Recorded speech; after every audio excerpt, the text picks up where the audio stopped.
கன்னியாகுமரி மாவட்ட ஆட்சியர் PN ஸ்ரீதரை இடமாற்றம் செய்து தமிழக அரசு உத்தரவு பிறப்பித்துள்ளது.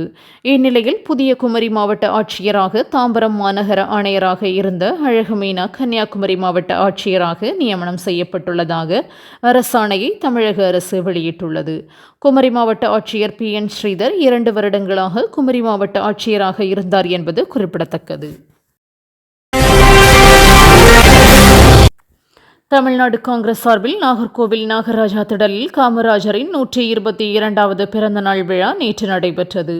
கிள்ளியூர் MLA ராஜேஷ்குமார் தலைமை வகித்தார்.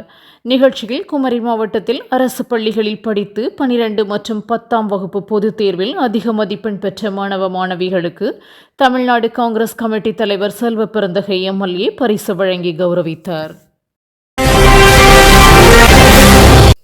மின் கட்டண உயர்வு மக்களுக்கு விரோதமானது என முன்னாள் அமைச்சர் ஜெயக்குமார் தெரிவித்துள்ளார். மின்சார கட்டண உயர்வு விலைவாசி ஏற்றத்துக்கு வழிவகுக்கும் என்ற அவர் மக்கள் விரோத போக்கை திமுக தொடர்ந்து கடைபிடித்து வருவதாக குற்றம் சாட்டியுள்ளார். மின் கட்டண உயர்வை தொடர்ந்து அரசு பேருந்து கட்டணத்தை உயர்த்த வாய்ப்புள்ளதாகவும் மக்கள் நலனுக்கு எதிராகவே திமுக எப்போதும் செயல்படுவதாகவும் விமர்சித்துள்ளார். நாம் தமிழர் கட்சி நிர்வாகி பாலசுப்ரமணியன் படுகொலைக்கு காரணமாக கொலையாளிகளை உடனடியாக கைது செய்யாவிட்டால் மாநிலம் முழுவதும் போராட்டம் வெடிக்கும் என சீமான் எச்சரித்துள்ளார். கூலிப்படையினரை கொண்டு எவரையும் வெட்டிவிடலாம் என்றால் எங்கு இருக்கிறது சட்டம் ஒழுங்கு என்று கேள்வி எழுப்பியுள்ளார். தம்பியின் குடும்பத்தாரை எவ்வாறு ஆறுதல் படுத்துவது தெரியாது என்று கலங்கி நிற்பதாகவும் அவர் உருக்கமாக கூறியுள்ளார்.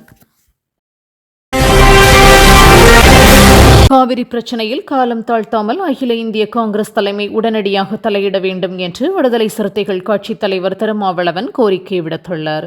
காவிரி நதிநீர் ஒழுங்காற்றுக்குழு உத்தரவிட்ட பிறகும் தமிழகத்திற்கு தர வேண்டிய உரிய நீரை மறுப்பது ஏற்புடையதல்ல என்று கூறிய அவர் கர்நாடக அரசின் சுயநலம் சார்ந்த பிடிவாத போக்கால் 2 மாநிலங்களிலும் பதற்றம் அதிகரித்து வருவதாக தெரிவித்துள்ளார். தமிழகத்தில் மின் கட்டணம் உயர்த்தப்பட்டுள்ளதற்கு பாஜக மூத்த தலைவர் தமிழிசை சவுந்தரராஜன் கண்டனம் தெரிவித்துள்ளார்.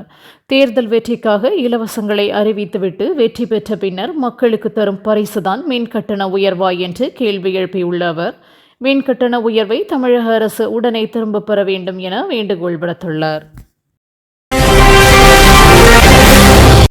இஸ்லாமியர்களின் மிக முக்கிய பண்டிகைகளில் ஒன்றான மொஹரம் பண்டிகையை முன்னிட்டு நாளை தமிழகத்தில் பொது விடுமுறை அளித்து தமிழக அரசு உத்தரவிட்டுள்ளது. அதன்படி நாளை அரசு மற்றும் தனியார் பள்ளிகள், கல்லூரிகள், வங்கிகள், அரசு அலுவலகங்களுக்கு விடுமுறை அளிக்கப்பட்டுள்ளது. இஸ்லாமிய ஆண்டின் 1வது மாதமாக மொஹரம் கடைபிடிக்கப்பட்டு வருகிறது. இஸ்லாமிய ஆண்டின் 4 புனித மாதங்களில் இதுவும் ஒன்றாகும்.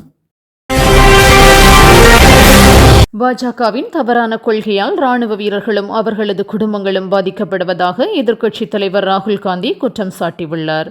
டோடாவில் வீரமரணம் அடைந்த தியாகிகளின் குடும்பத்திற்கு இரங்கல் தெரிவித்த அவர் தொடர் பாதுகாப்பு குறைபாடுகளுக்கு அரசு முழு பொறுப்பேற்க வேண்டும் எனவும் கூறியுள்ளார். அத்துடன் பயங்கரவாதிகளுக்கு எதிராக கடும் நடவடிக்கை எடுக்க வேண்டும் எனவும் வலியுறுத்தியுள்ளார். படவிழாக்கள் மற்றும் பொது நிகழ்ச்சிகளில் மற்ற நடிகைகள் மாடர்ன் உடையில் பங்கேற்கும் போது சாய் பல்லவி மட்டும் சேலை அணிந்து வருவதை வழக்கமாக வைத்துள்ளார். இதுகுறித்து செய்தியாளர்கள் எழுப்பிய கேள்விக்கு பதிலளித்த அவர் சேலை அணிவதை சௌகரியமாக உணர்கிறேன். பொது நிகழ்ச்சிகள் ஒருவித அழுத்தம் தரக்கூடியவை. உடை மீது கவனம் செலுத்த முடியாது. அதனால் தான் சேலை அணிவதை விரும்புகிறேன் என கூறியுள்ளார். தமிழக அரசு மின்சார கட்டணத்தை உயர்த்தியதற்கு எதிர்க்கட்சித் தலைவர் எடப்பாடி பழனிசாமி கடும் கண்டனம் தெரிவித்துள்ளார்.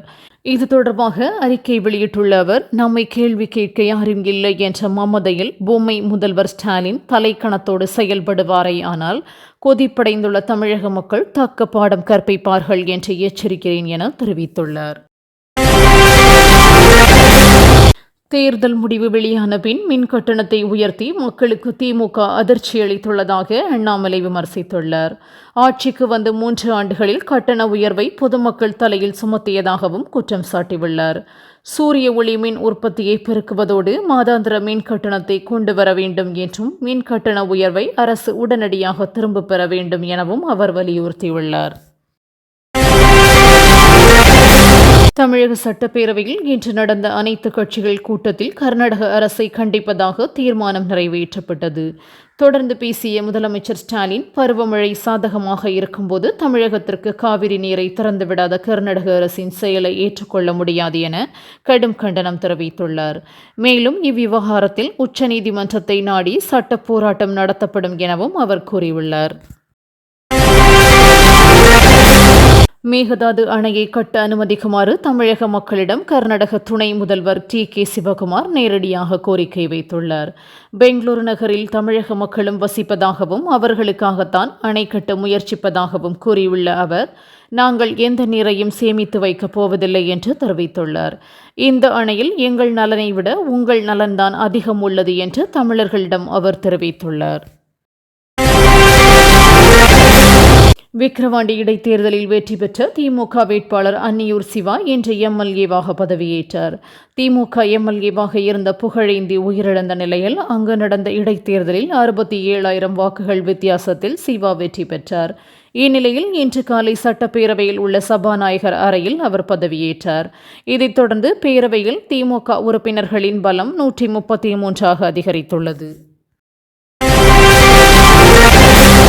திமுக அரசின் நிர்வாக தோல்வியை மறைக்கவே மின்சார கட்டணம் உயர்த்தப்பட்டுள்ளதாக டிடிவி தினகரன் விமர்சித்துள்ளார். திமுக ஆட்சி பொறுப்பேற்ற பின்பு பொதுமக்களின் கடும் எதிர்ப்புகளை மீறி கடந்த 2022ஆம் ஆண்டு 30%, 2023இல் 2.18% மின் கட்டணம் உயர்த்தப்பட்ட நிலையில் தற்போது மீண்டும் 4.8% கட்டணம் உயர்த்தப்பட்டுள்ளது கடும் கண்டனத்திற்குரியது என தெரிவித்துள்ளார். ஜம்மு காஷ்மீரில் தீவிரவாத தாக்குதலில் 4 ராணுவ வீரர்கள் பலியான சம்பவத்திற்கு காஷ்மீர் டைகர்ஸ் அமைப்பு பொறுப்பேற்றுள்ளது.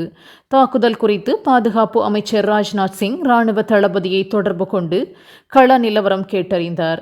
பாகிஸ்தான் ஆதரவு பெற்ற ஜெய்ஷ்-இ-முகமது அமைப்பின் கிளையாக காஷ்மீர் டைகர்ஸ் செயல்படுகிறது. கடந்த 9ஆம் தேதி கத்வாவிலும் இதே அமைப்பு தாக்குதல் நடத்தியது.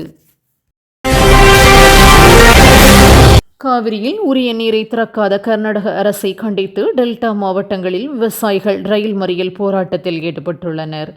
திருச்சி, தஞ்சை, திருவாரூர் உள்ளிட்ட மாவட்டங்களில் நடைபெறும் இப்போராட்டத்தில் விவசாயிகள் சங்கங்கள், இடதுசாரி கட்சிகள் பங்கேற்றுள்ளன. காவிரி தண்ணீர் கிடைக்காததால் தமிழகத்தில் குறுவை சம்பா சாகுபடி சாத்தியமாகுமா என்று தெரியாமல் விவசாயிகள் கலக்கத்தில் உள்ளனர்.